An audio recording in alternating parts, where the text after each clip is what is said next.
I've really struggled with this one. I'm sorry, brother. Yeah, I mean, like putting this list together has been an exercise in just agonizing, right? Trying to figure out five most significant nonfiction books, excluding the Bible, has been much harder than I thought it would No, be. I totally understand because it's like I feel like I'm gonna watch this episode later and shame that guy who Yeah, didn't put the right books on his yeah, list. yeah. I think these are the kind of episodes that if we did them multiple times, there are some books that would appear each time, no doubt. But I think the nonfiction ones probably would change the most. Yeah, maybe so. Yeah, Yeah. yeah. So anyway, I'm Joel, I'm Jacob. and this is the Tolle Lege podcast, where we encourage you to love, read, and delight yourself in the study of great literature. Death can't hold you, no, it won't hold you. Death can't hold you in that grave, no. Death can't hold you, no, it won't hold you. I know you've risen and you reign in me. Yes, you reign in me. So Joel, what's new since the last podcast we recorded? Yeah, so not much in terms of the recording time, but probably quite a number of things in terms of the listener time. I want everybody to know that I have worn this outfit since the last time we recorded. we are doing kind of part two of a short series of significant books in our life, and the last episode has a lot of important introductory material, qualifiers, things like that, not all of which we'll repeat here, but suffice it to say, in these episodes we're not really trying to give a recommended reading list to any of our viewers, although there are several of the titles that we do recommend. Yeah. But really kind of describing the ways in which certain works of literature impacted us and shaped us as readers and in pursuing a life of reading great literature. So we agreed ahead of time that we would have 5 books on each list. Right. And I have 6. And you can pry the 6th one out of my cold, dead hands. It's just the way it is. No problem. Okay. I think we will allow a special dispensation of grace. I just couldn't. I didn't know what to cut. I couldn't do it. Well, we did the 5 most significant fiction books last time. And again, almost all of those were drawn for me prior to the age of 10 or 12. Yeah. And today we're going to do the 5 most significant nonfiction, or if you're Jacob, we're going to do the 6 most significant nonfiction. And again, most of mine are going to be from my childhood, from like pre-adolescence. So like these episodes are about the books that I read prior to puberty that put me on a path of a reading life. For you, many of these books are coming from more recent history, at least the last decade or so of your life. Yeah. So I'll go first again, if that's okay. Please and do. So what I'll do to kind of harmonize my 6th book, I'm going to actually kind of share 2 of them together. They actually both come from approximately the same time. I read them at least within the same 3 or 4 years. At least I can definitely say that because I read them when I was in college, right? So I did my bachelor's degree in religion and apologetics from Luther Rice University. I took a few courses before that at a few different institutions, but that's where I graduated from. One of the books that I read in that program, and again, I haven't read this book. I mean, it's been a long time. It's pushing 20 years at this point, right? But I don't remember some of the details of this book, but there's something that I do remember it, and I know it's profoundly shaped the way I think of ministry when I was in pastoral ministry, but even just relationships with people, and even as a teacher, it still profoundly affects the way I think about teaching. And this book is called The Master Plan of Evangelism by Robert E. Coleman. Classic. It's classic. Yeah. So I haven't come back to it in so long. It's hard for me to say. I don't know what I would think if I came back to it today. Yeah. But let me tell you what I remember about it that continues to shape my thinking. The primary thing that I remember about this book is that he talked about how Jesus' pattern of ministry and evangelism was that he basically had 3 spheres, right? He had the crowds, he had the disciples, and then even within the disciples, he had his closest set of three. Yep. And the fundamental principle that I recall from this is that the crowd is the pool of people, right, that we would preach the gospel to, that we would share the good news openly with, and we would always be looking for the crowd to become the disciple. Yep. Right? We would hope that they would hear the good news and they would come closer to Christ, come closer to us as a teacher of the gospel, right? And that you have people who move into that sphere, and they're Christians. But even within that sphere, you have some who long for a deeper level of discipleship than the average Christian typically goes after. And you want to have your eyes open for those people. Those are the people that are maybe themselves being called to ministry, right? And the big idea here is that by Jesus's willingness to preach to the crowds, but his spending the vast majority of his time on his disciples and even the closest group therein, this is how the world got overturned. Right. Because he poured himself into a few men who would entrust to faithful men also after him. Yeah. Right. And from there, from, 120 in the upper room, right? The gospel has spread across the entire globe. Yes. Right. And so just that principle, the way of thinking about people I talk to about anything really, as there's the crowds that, I'm going to share the good news with, I'm going to share truth and goodness and beauty with, but some of them will move closer and want to lay hold of truth. Right. And I can give them more of my time than I should be giving the crowds, right? That's the thing about social media today, right? Social media is giving your time to nothing but the crowds. Right. I mean, that's a mistake, Yeah. right? I think there are benefits to social media. I really do. I use it, and yet most of the conversations I see people having online, I'm like, get off. Go talk to three-dimensional people, because that'll far more benefit. And I think part of what I think is because of this book. And so I, even as a teacher in a classical Christian school, this shapes my thinking about how I spend time with my students. I want all of my students to be passionate learners of truth. Yes. But I can't make them be. Right. Exactly. I can't make them be, right? But when I see lights come on, I get to draw them closer, right? And there's some of them, they're going to go on to be teachers, right, for themselves, right? And so it just profoundly affected me. And so the one that I'm going to pair with that, to maybe kind of make it a little more even, I also read in that same program, at least, and it's Tactics by Greg Koukl. Yeah. And this is a profoundly simple book to read. This is not a hard book to read. Everyone should read it. I mean, this is definitely every Christian should like. I don't know if I can say this. I probably regret it the second I say it, but I'm going to go ahead and say it. If I could whittle down one nonfiction book outside of Scripture for everybody to read, it might be Tactics. Wow. Because I know, but all it does is teach you how to engage people about your Christian convictions in a winsome, powerful way, just like Jesus did. Yeah. Just by asking good questions. So if I could kind of pair Robert Coleman's book, The Master Plan of Evangelism, and Tactics together, they pair very nicely, actually. Yeah. Because you see Jesus' methodology and how he moves from the crowd to the disciple to the inner disciple. And Tactics is kind of like the hand-to-hand combat methods for engaging the crowd, which sometimes turns people into disciples. Yeah. Right? And so they go together so phenomenally well. And every conversation I have with somebody about the gospel, or defending the good news of Jesus Christ, or making the case of the resurrection, or the reliability of the Bible, or whatever it may be, is profoundly affected by Tactics. Yeah. And I can just testify to how well it works. Yeah. And it's exactly what Jesus did.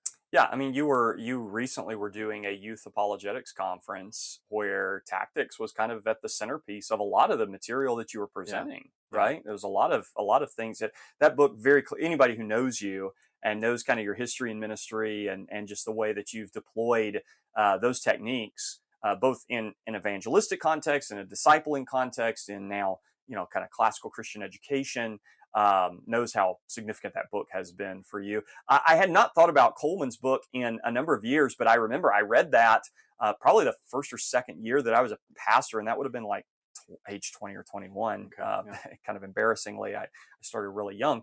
Yeah, me too. And yeah, but oh man, what a tremendous impact that had on my thinking and on my approach to relationships and on the way that you think about what you're doing in ministry. And yeah, I could say the same, that in many ways that book continues to shape what I do today, even if I'm not always consciously thinking this is where I got it. Yeah.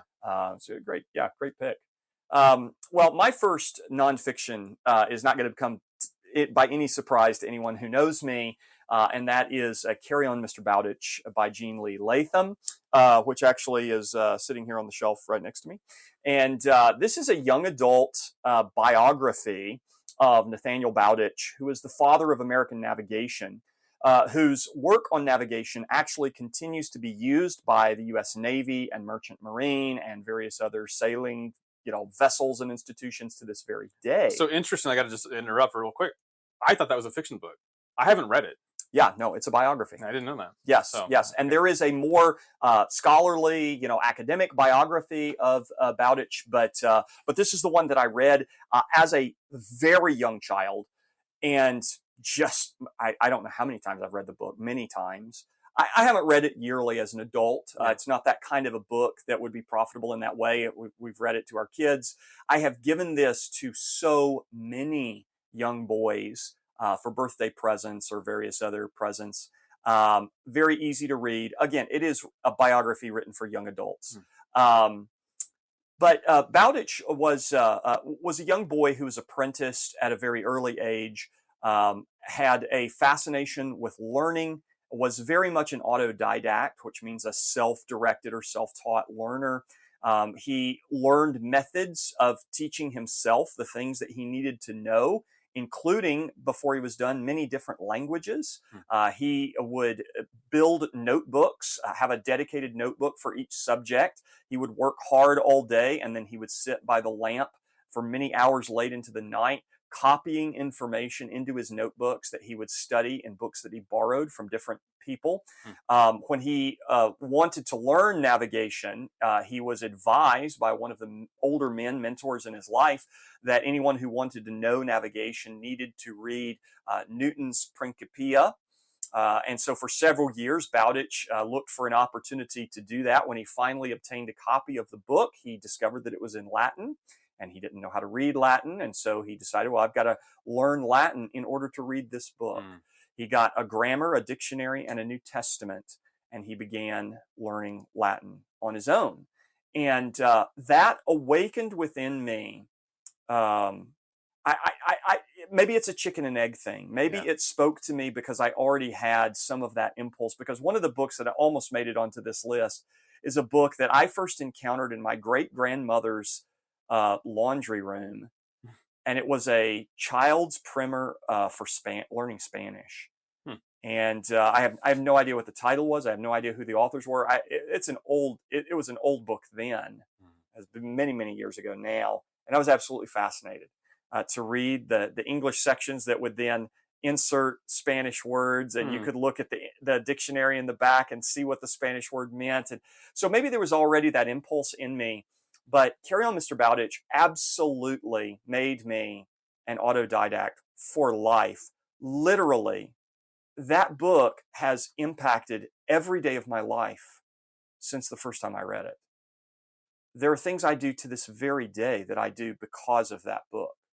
And I cannot stress enough, I think that anyone who is committed to an intellectual life, and by that I don't mean an academic life, because the two are not necessarily coextensive. No. But anyone who's interested in an intellectual life must be an autodidact. Yeah. You cannot pursue an intellectual life merely by enrolling in a degree program or taking a course, taking a class. There's a difference, no matter what the topic is. Learning a language, growing as a Christian, there's a difference between taking a class and studying a subject or discipline. And Nathaniel Bowditch's story taught me that. The idea of learning a language so that I could read one book, how powerful is that one book? How important is that book? Is it important enough that I would learn another language just to be able to read it? Or would I say, nope, I'm not going to learn a language. I'm going to wait for the movie, right? I cannot stress enough how important that book has been in my life, and it's why I have recommended it to young boys, really to everybody. Fair warning, when my wife read this to our children when they were young, there were tears because it's a true story. And there are sad parts of the story. But for me, at least, single most important work of nonfiction outside of Holy Scripture, without a close second. There's no question. Carry On, Mr. Bowditch, Gene Lee Latham, highly recommend it. Well, I feel like I know you fairly well, Joel, and I would say that you are one of the most self-directed people that I know. And so it is interesting to hear you just say that you feel like that was so influential in helping you move that direction. No doubt. So no doubt. Very cool. All right. My next one is Augustine's Confessions. Oh yeah, of course. So if you're not familiar, this is the biography, the autobiography in a sense of Augustine, and yet it's not a normal autobiography in a lot of ways, because it is also a work of theology. It's also a work of philosophy. But it is a powerful story of Augustine's life and the way he grew up wayward from Christ, getting to see his mother fervently pray diligently for him as he pursues godless things, godless relationships, pursues fame really as a great rhetorician, just things like that. And so, but the thing that I think that makes this book stand out to me, it's unique in the way it's cast because it is biography, but it's also discourses on theology and philosophy. This book really helped me, I think, in some ways grasp the greatness and bigness of God, the way he wrestles with some of God's attributes, like his omniscience and an omnipresence, right? Before I'd read this book, I read, for instance, J.I. Packer's Knowing God, which is phenomenal, right? Yeah, absolutely. Phenomenal book. I'd totally recommend that to everybody. And yet something about the way he delivered some of the same ideas, but in his kind of walking through his own thought processes and being very honest about the errors that he had that kept him from being a Christian for a long time. His misconceptions of what Christians meant by the omnipresence of God and what kind of substance is God, and does he fit into things? Does he take up space? All these things he's wrestling with.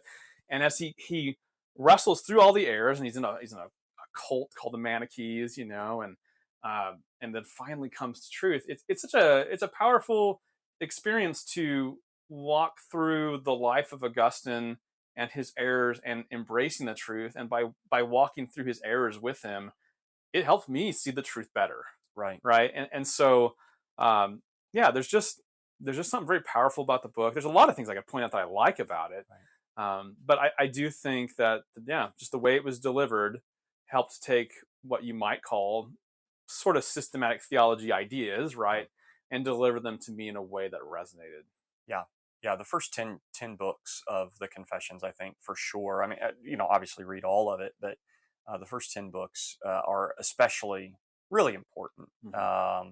And probably the kind of work that every Christian at some point ought to read. Not to say that you have to read it to be saved or anything silly like that, but yeah, definitely very challenged. Important. It challenged my conceptions too, especially coming from a Baptist background. Sure. So the first time I read it, because I read it numerous times. First time I read it, some of his ideas about baptism, for instance, really struck bad chords with me at first. And I'm not saying I necessarily perfectly agree with Augustine on baptism either, but I didn't have even the right categories for dealing with some of the things that he was dealing with. So reading it as a Southern Baptist, and then coming back and reading it now with more covenantal framework, it's that book has grown with me. Yes. So we love, by the way, all of our non-covenantal Baptist listeners. Absolutely. Continue to like our podcast. But I'm just being honest, right? My perspective changed, and my reading of that book changed. Yes. And yes. what can I say? Absolutely. Right? Yeah. So my second book, and I need to preface this by saying that when I said at the beginning of the episode I struggled with this list, I struggled with all of the lists, maybe least with the series list. But the struggle here was not finding significant works of nonfiction. It was paring it down. Yeah. It was trying to figure out what are the most significant, because there were just way too many books on that list. So many that I could put here. Three of these five were very clear from the get-go. There's no question, Carry On, Mr. Bowditch. There's no question about number 3. There's no question about number 5. Number 2 and number 4 I really wrestled with because there are so many books that could have gone there. But what I finally decided for my second book is a book that I cannot tell you the title of it. I can't tell you the author of it. I remember what the book looked like, and technically it was part of a series, but it's not on the series list because it wasn't the series. It was this particular volume in the series. Okay. It was a series of young readers' collected works, and it was a multi-volume series I remember that my parents had, where each of the volumes focused on different things, and there was one volume that was focused on biographies. I think I read the entire series when I was very, very young. This would definitely be something I read 6, 7, 8 years old. But the volume on biographies I came back to many times.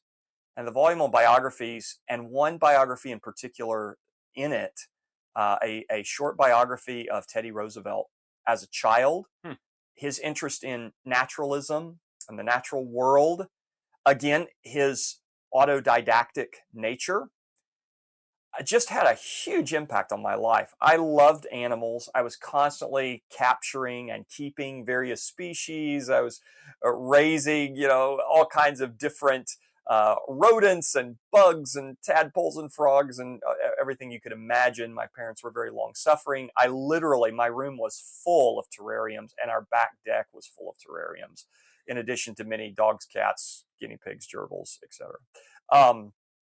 This is definitely a side of you I didn't know anything about. Oh my! I could talk for hours about this. But anyway, that biography, I have to say, was so significant because it really awakened in me an interest both in the natural world, which I think I already had, but it just helped me imagine ways of engaging in that love, and awakened in me a love for biographies. I could not tell you which I read first, Carry On, Mr. Bowditch, or this Teddy Roosevelt biography. I think it would have been the Roosevelt biography, honestly, because it was really, really early in my life. And obviously, I haven't read it in over 35 years, maybe close, over 35 for sure. But it did have a significant effect on my life. I have since then loved biographies. I've loved biographies of Teddy Roosevelt, whose politics I might not entirely agree with, but whose life story I find fascinating. Yeah. It certainly played into the early autodidactic shaping of my life, and so unfortunately I can't give you a title, I can't give you an author, but I can say that story of his life really did have a big impact on my life. Awesome. Yeah.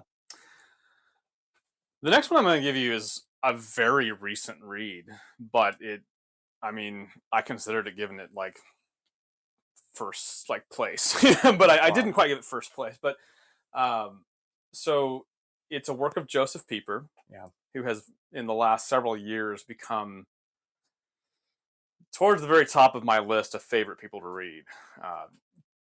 Challenging C.S. Lewis almost, right? I still put Lewis above him. Wow. But he's on the heels of Lewis for me, is how much I enjoy reading Joseph Pieper.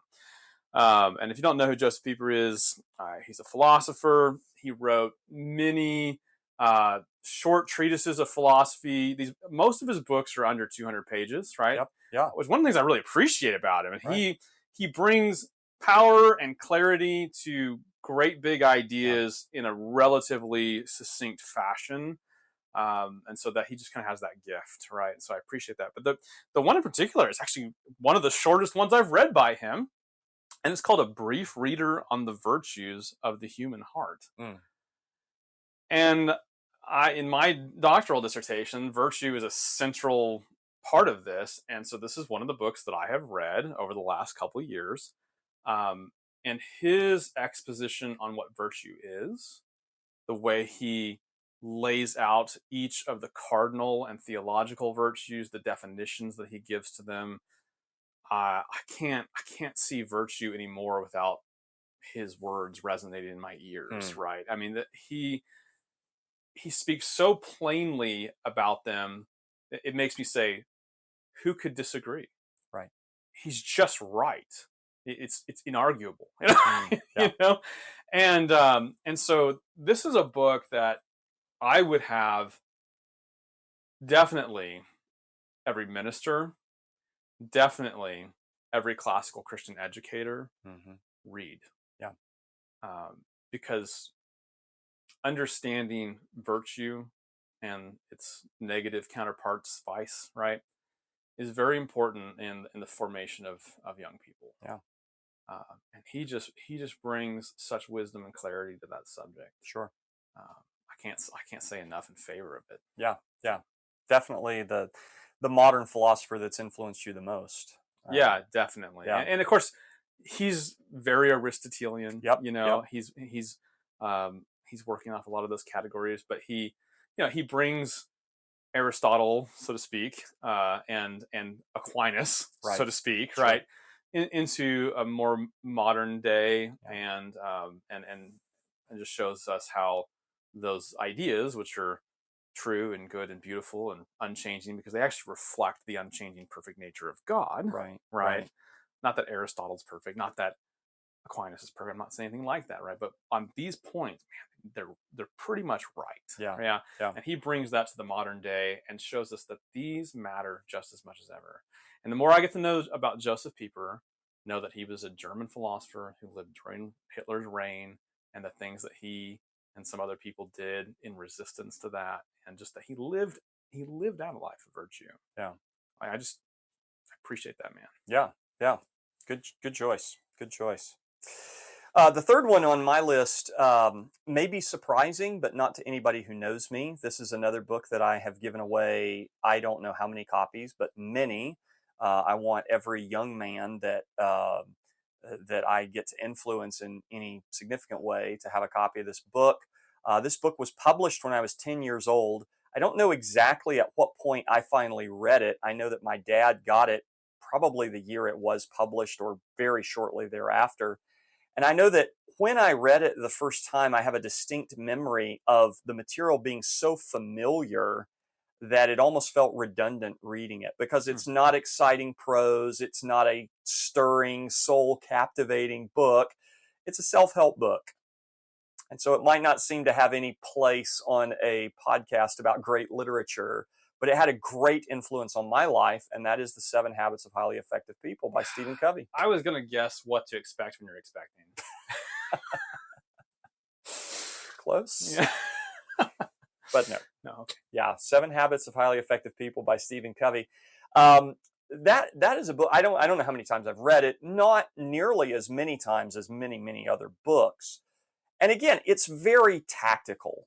It's not super strategic, although there is an overarching vision of a productive life, and a good life being a meaningful life, being understood as a productive life, being achieved by a disciplined life. That progression in that book is really important. And then it's just a series of, really 7 habits, 7 tactics, and each one has its own chapter, talking about sharpening the saw, making sure that you've got the right priorities, being able to triage the things that come at you every day. It's a self-help book, no doubt, but my dad read that, again, probably the year it was published or the next, and began really instilling those ideas in me. Maybe, I mean, quite honestly, and I don't mean this in a critical way, but maybe he encouraged those habits in me even more than he himself was implementing some of them. and probably all of us as parents, we're trying to get our children to Be better live than more us. consistent Yeah. than we have. Yeah. But it was the kind of book that, my dad read a lot of business books, a lot of self-help books, things in that space. And yet this was the one that really stuck with me. And again, I realized that my list so far, has really described books that kind of helped me strategically and tactically pursue a life of an autodidactic discipline. And this one was certainly in that category. But it's one that I think had tremendous value. And even if it's not a book that I return to often now, it is a book that I continue to encourage young people to read and to implement some of the insights that are found in it. That's great. I did read that years ago. It doesn't stand out as strong to me, interestingly, but I do remember reading. I read it as part of a leadership program that I was in a church for a while. So the next one that I'm going to mention is one that we have already talked about extensively on this podcast, but it has to be on the list, and that's Abolition of Man. Yeah, of course. The Abolition of Man is a book that is all about the education of youth and all about the need to have the heart regulate the mind and the passions. Yeah. And when it comes to classical Christian education, there's a lot of books that float around that people say these are the ones that you need to read, but this should be at the top of the list in a lot of ways. So along with maybe the Bieber book I just mentioned, which are really on similar themes, right? Yeah. It is about attuning the hearts. The difference is Pieper's book would teach you a lot about what it looks like to have a heart that's rightly ordered. And Lewis's book, Abolition of Man, it teaches you what happens when you don't. Right. Yeah. Kind of two sides of the same coin. Yeah. And so he somewhat prophetically cast a picture of what man looks like when we let go of virtue, when virtue ceases to be a part of what we see as a fundamental part of education. Yeah. And we're living that out right now. Yeah, absolutely. Like I said, we talked about it extensively. We have, I think we did two episodes, 2 or 3 or something on that book. So, okay. So go back and the producer says check that out. Yeah, it's a great choice. I am once again struck by the fact that in this series, you are picking books of extraordinary substance, true classics. I'm picking the books that I read between the ages of 6 and 13. That are maybe not as substantive. Well, it could be a whole different story if I had been a more substantive person earlier in life. Oh no! I mean, like your choices are great, but yeah. My fourth. I mean, like maybe you're going to laugh at this. I don't know. I mean, like I'm embarrassed to following that. How do you follow that? If it helps you at all, when we get to the episode on the series, I'm going to have one on there that you're going to hate. So. Oh, I already know what series that's going to be, and you are right. I am already hating it even at the thought of it. Yeah. Because it does not belong on a podcast. Stay tuned. It does not belong on a podcast about great literature. Except for you're wrong, and I will demonstrate why. We'll see. My fourth book, and again, it was the second one and the fourth one that I really struggled with. But if I'm being honest, most significant books, as in books that have shaped the life that I lead to this day in my mid-40s, The Elements of Style by Strunk and White. This is a book when I teach writing, I require my students to read. It's a book when I advise aspiring writers. I have told, I don't know how many people, there are going to be people listening to this podcast that are like, yep, he told me to get it. It's a book that I don't reread, frequently, but have reread a number of times. It is a short book about good writing. Mm-hmm. And I realize immediately there are going to be people that say, well, Joel, I've read your writing and it's not very good, so it didn't work. Well, fair. This is a book that is part grammar and syntax, and it breaks it down in very simple rules that I literally think about every single day because I write every single day. Strunk and White are in my head every single day with regard to where I put commas, with regard to how I express certain ideas.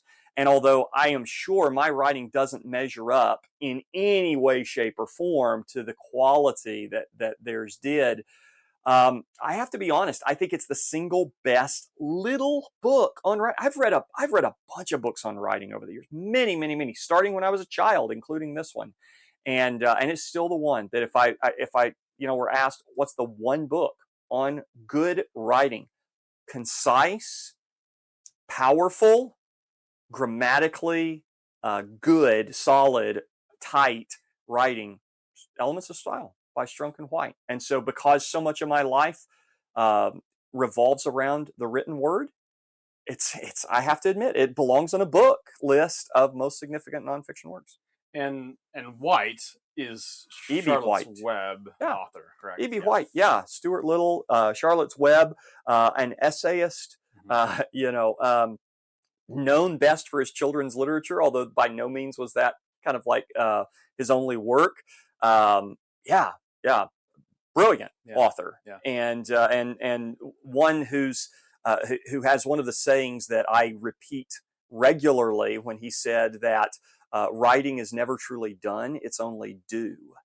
He would write for a newspaper, and you have deadlines, and you could fiddle with it forever, but finally you have to turn it in. Yeah. And his writing and his writing on writing have been a powerful part of my life. I have a very good and gracious professor reading through my dissertation right now who wishes that was on my list. It is an area that I'm still trying to grow in. Right, so right. Yeah, but Elements of Style. Very good, very good. My last book on my list is The Consolation of Philosophy. I'm not surprised. Yeah, of course. It's a joy to read this book. It's a unique book in so many ways. It goes back and forth between poetry and prose, which for kind of philosophy that I was used to reading, that was really striking to me.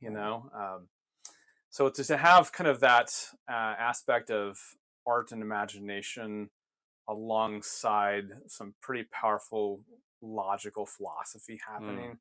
Again, it drew me into a different world, than I was used to being part of when I had read so much more just analytical philosophy and things like that. So, but the thing that most profoundly impacts me about this book, that continues to draw me back to it, is the idea of happiness and how he presents the idea of happiness in this book.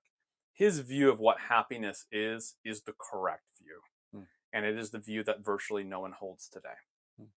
That happiness is a life of contemplation of virtue, the good, who God is, right? And then living in accordance with that.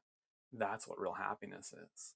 It is not about the ups and downs and twists and turns of life, and a good thing happened to me and now I'm happy, and a bad thing happened to me and now I'm unhappy, right? Yeah. Happiness is something so much greater than that. And even the way he deals with the problem of evil, which is interesting. Not even Christian philosophers always agree with his take on how to deal with that. But he has a very unique and imaginative response to those things that I have found very helpful. And it's so much more powerful to realize that this man was sitting in prison waiting to die when he wrote this book, because he had been unjustly accused. And he did, in fact, die shortly after this book was written. And so it's just a powerful book. Yeah. And saying, where do I find true happiness? And it's nowhere else than in the maker of the universe. Yeah. Great choice. True classic. Yeah. Well, my fifth book, kind of like on my list of most significant fiction, is the one on the list that I would say I read as an adult. But again, I couldn't identify exactly when. I don't remember the first time I read it. I do know that at some point outside of the Bible, it became not only my favorite, and it's certainly my favorite, but the most important nonfiction book in my life. And I don't think it will ever get displaced. I don't want to, we'll see.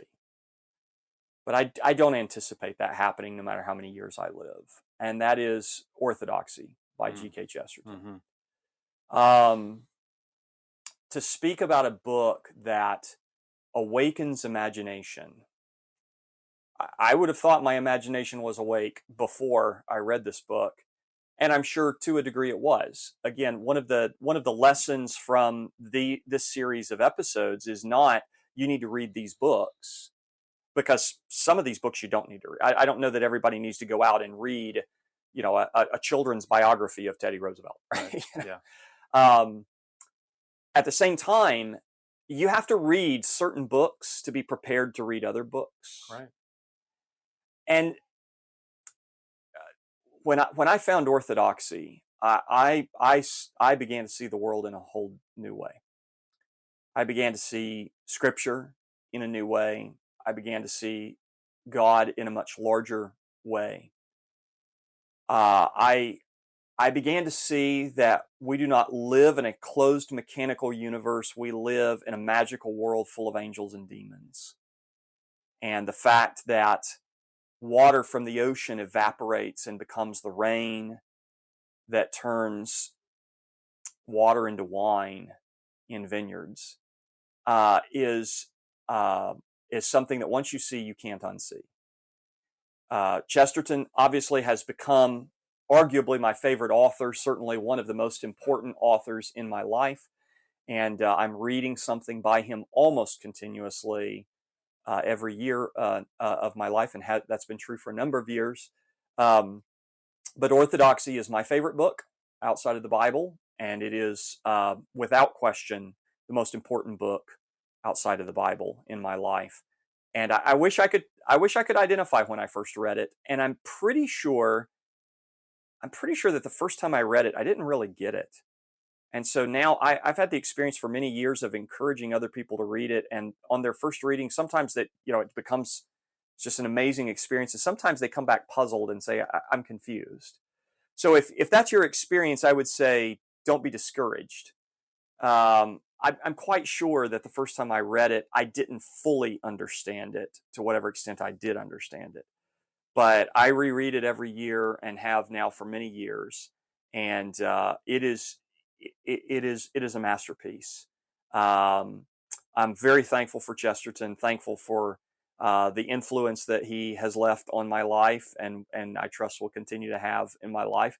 I don't know that Orthodoxy is his most important book. Everlasting Man might get that nod, but Orthodoxy has been his most important book in my life, and so I'm happy to put it as my number 5. And again, maybe we should say my list, at least, it's not 1 through 5 in terms of significance. It's more chronological order in which I read them. For you, it might be a little bit more rating them 1 through 5. Yeah, I tried to. It's hard to do. Yeah, we tackled this assignment a little bit differently, and you could see that reflected in the again, with the exception of the last book on each of my 2 lists so far. They're all books that I read, before the age of 14 or 15. Yeah. But Orthodoxy, whenever I read it the first time, it's had a big impact ever since. Excellent. Yeah. I've enjoyed this, Jacob. Any final thoughts wrapping up? Anything else that we need to say? I don't think so, other just than the general encouragement, right? Become a reader. Yeah. There are so many things that may draw your attention and time. I love movies as much as anybody does. Sure. I love television shows. But make this a part of your life to grab hold of a good book. And the thing about the great books, right? Or get somebody who you respect as a thinker, right? And ask them, what books have they read, right? And lay hold of one of those, because that's going to do things for your heart and for your head and for your family, right? For so many that it's worth building that into your life. And we're going to do an episode before too awful long where we talk about building a reading life. Yep. How do we build these habits? What that look like? How do you fit it into a busy schedule? You and I are pretty busy, know. But how do you do that, and why is it so important? But it really is important. So if I could just encourage you anything, grab a great book on a pre-approved list, right? And make time for it. Give it even 5 or 10 minutes a day. It really is important. I think, we talked at the end of our last episode about the power of fiction to draw the reader into an experience, not merely communicate information. But lest it seem as if we are saying that fiction's important and nonfiction's not important, let me say, A lot of people, they only read fiction, and they read poor fiction. Yes. They read popular fiction, what I refer to with my kids as mind candy. I think that there is a place for mind candy. I've been reading one of Edgar Rice Burroughs' Tarzan novels when I go to sleep at night, because that's the kind of reading that's just strictly entertaining and helps me drop off to sleep. So there's a place for that. But if the only thing you're reading is popular fiction, then your mind is not being stretched, it's not being challenged, your soul is not being fed. And so that's where great fiction, classic fiction, and substantial nonfiction, important nonfiction. Again, we could say the same thing about a lot of nonfiction. A lot of people, the only nonfiction that they read are business books or self-help books or something like that. Okay, read something more substantial. Find a great biography. Find a book of history about a period or a person or a battle that interests you. Yeah. Find a work of philosophy. Read The Consolation of Philosophy. Read Confessions by Augustine. Find books that will challenge you, and believe that those books can also entertain you, because they can. That's not to say that you only have to read stuffy grown-up books. Right. But it is to say that it's important that we're not only reading words on a page. That's not where the value is. It's not just reading words on a page. It's reading the important books that have stood the test of time and that can have a significant impact on our lives in shaping the kind of people that we are and will be and are becoming. Yeah. The book has been around for several hundred years or more. Yeah. You have to ask yourself, why did the past generations think Probably it necessary that I still have this available for me today? And again, as we've said many times, it's not to say that every old book is important or good. It's certainly not, right? Or that every new book is not worth your time. That's certainly not true either. But the classics are classics for a reason. Indeed. Yeah. So until next time, please like, subscribe, follow, whatever it is that you do on social media that Jacob and our producer understand, and I confess I don't really understand, but give us some feedback. We'd love to hear from you, hear what would be on your list of most significant books, whether fiction or nonfiction. There's a number of ways that you can get in touch with us. That's all easy to find online. Jacob, it's been fun. I'm enjoying it as always. Yeah, it's been a great time, Joel. Awesome. Until next time. Take up and read.